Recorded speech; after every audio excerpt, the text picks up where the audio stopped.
Good morning, everyone, and thank you for Mr. Muzaki for being here. Today, I will present about chemical machining. We are from 3F TMPP class from Group 1. My name is Muhammad Rangga Sabila, and My name is Adista Dermawan Ucaksono. My name is Ahmad Zulfasi Promalisi.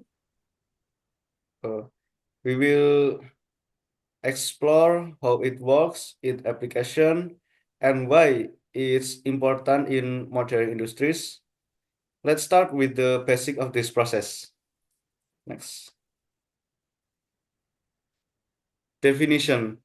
The chemical machining process is also known as the etching process.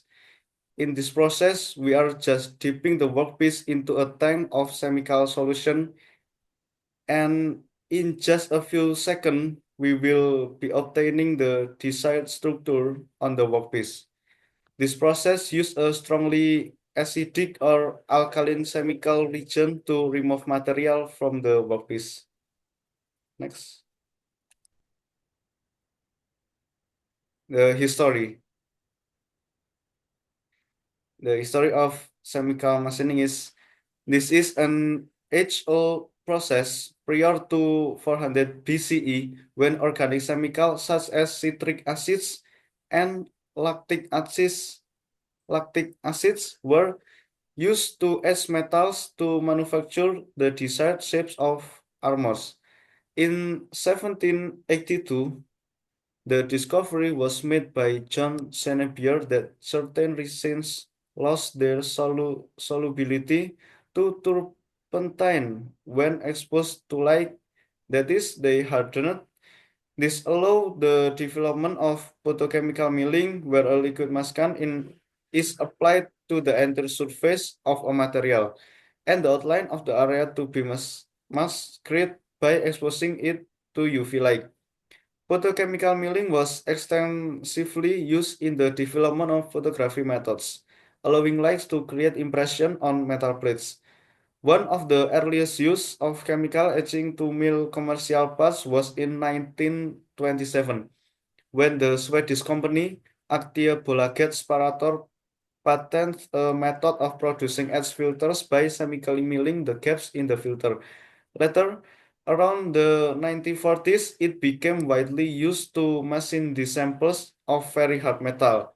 Photo etching from both sides was used to cut sheet metal, foil, and seam stock to create seams, recording heat threads, and other components.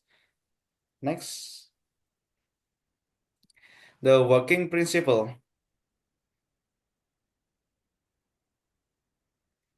The working principle of chemical machining is based on chemical etchant. An etchant is a mixture of strong chemical acids which are reactive to metal. When the workpiece is deep in the etchant reacts with the workpiece, causing a uniform rate of dissolution of metal from the workpiece. To obtain a desired shape or structure, an elemental coating that is non-reactive to a chemical reagent called mascan is applied on the workpiece before machining. Localized machining is achieved by applying a suitable mesh on all the areas where we do not want to etchant to react, thus exposing the machining zone for the necessary removal of metal. You can look this picture for the working principle. The first is washing and drying of workpiece, and then applying mascan on workpiece. Next, preparation of etchant, then immersion of workpiece in etchant, then taking out workpiece from etchant and peeling off mask. Then the last is washing of workpiece. Next, and how it works.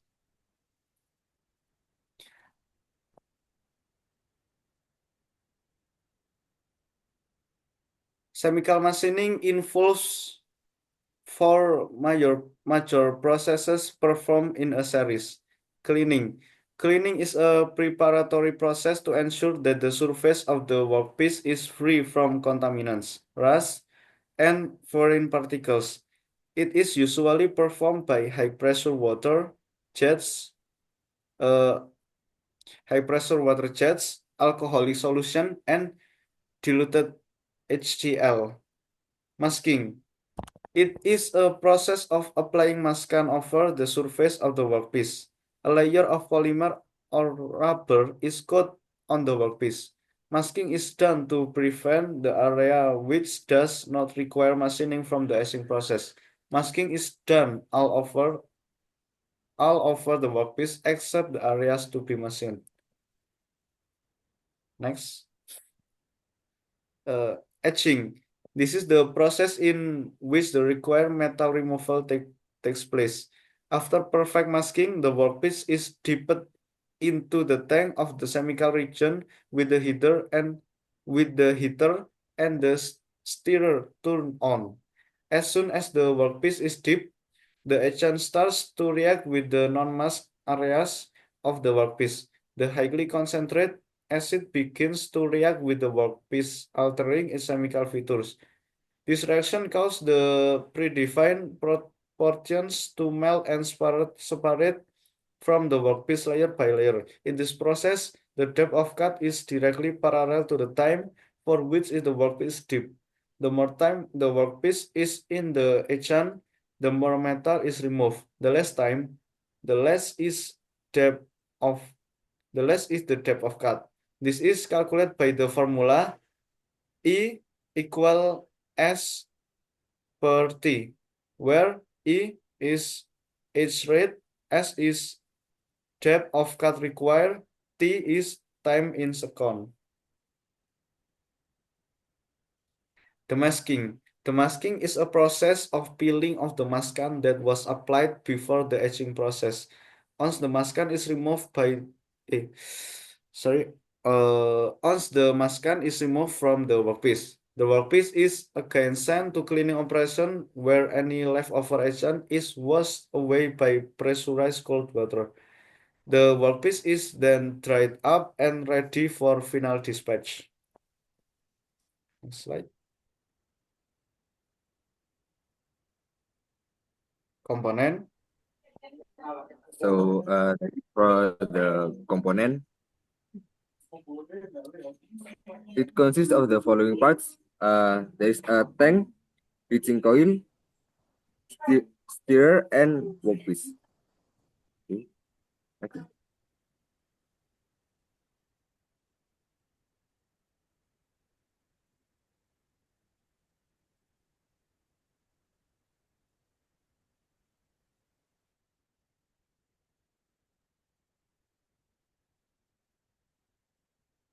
Concentration of chemical reagent.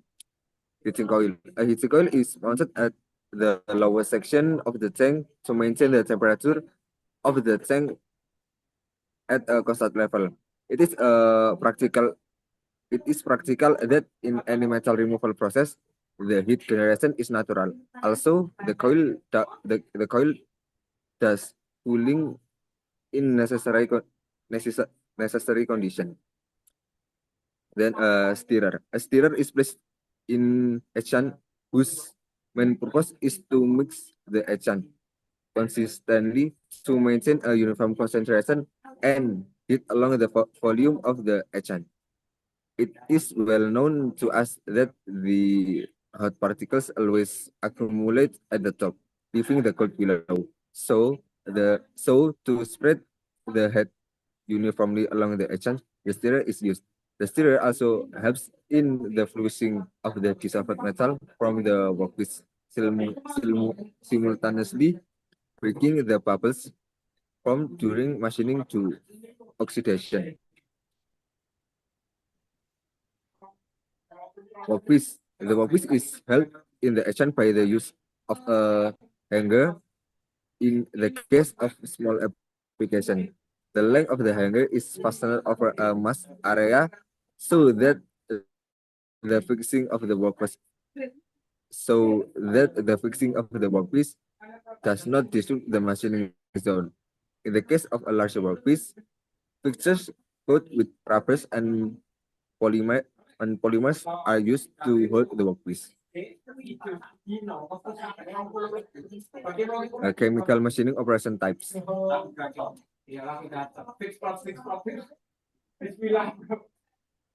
Number one, chemical milling or GHM. This operation is performed to obtain pockets, contours on the workpiece, or to remove material from the workpiece.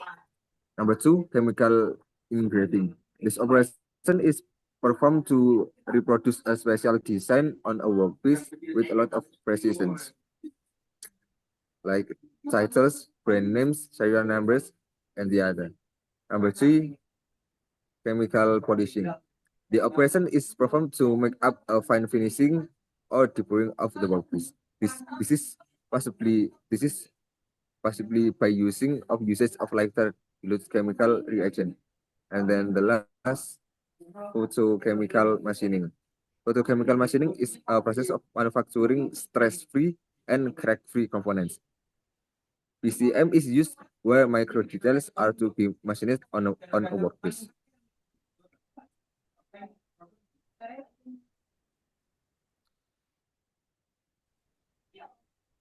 Chemical machining application.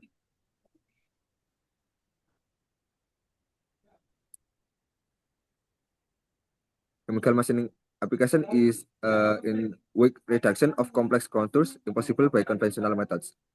And then machining of thin and delicate components, and used to machine the contours present inside a hole.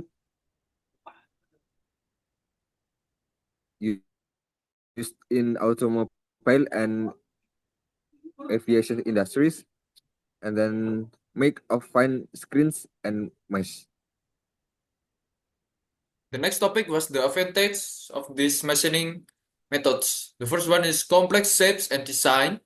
The techniques can integrate pattern and shapes with a high precision, making it suitable for complex design that requires the tight tolerance and then the high surface finish quality.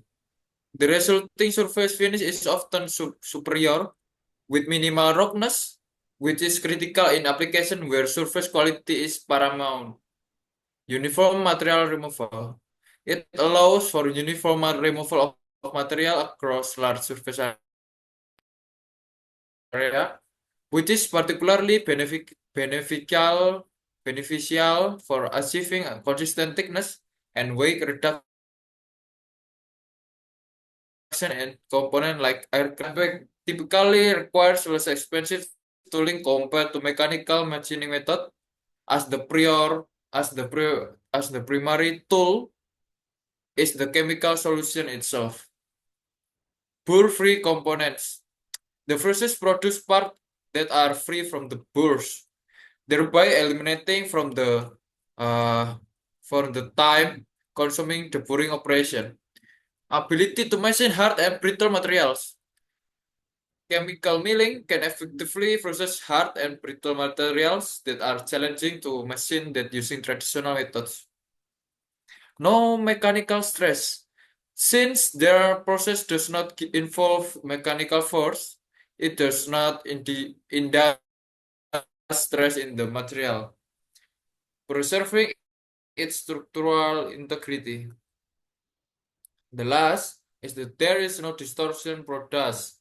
The process generates very little heat, which prevents thermal damage to the workpiece and maintain the material structural integrity. This is especially important for brittle material that can be adversely affected by the heat. The next was the limitation.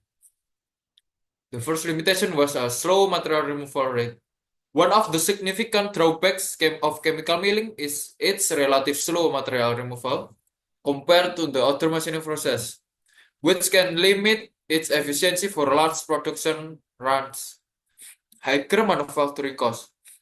While tooling costs are low, the overall manufacturing cost can be higher due to the expense of chemicals and the needs for specialized equipment. Limited thickness capability. The process is generally limited to the thinner materials, typically less than 2 mm, making it unsuitable for thicker workpiece. Environmental concerns. The use of hazardous chemical raise environmental and safety concerns, including potential risks associated with the chemical exposure and waste disposal. Potential for rusting.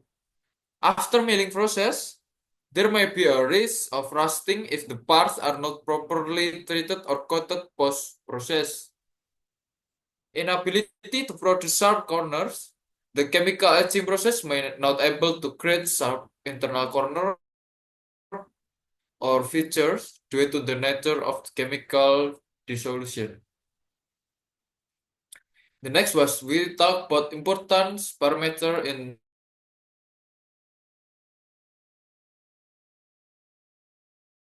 parameter that we talk here was the maskan.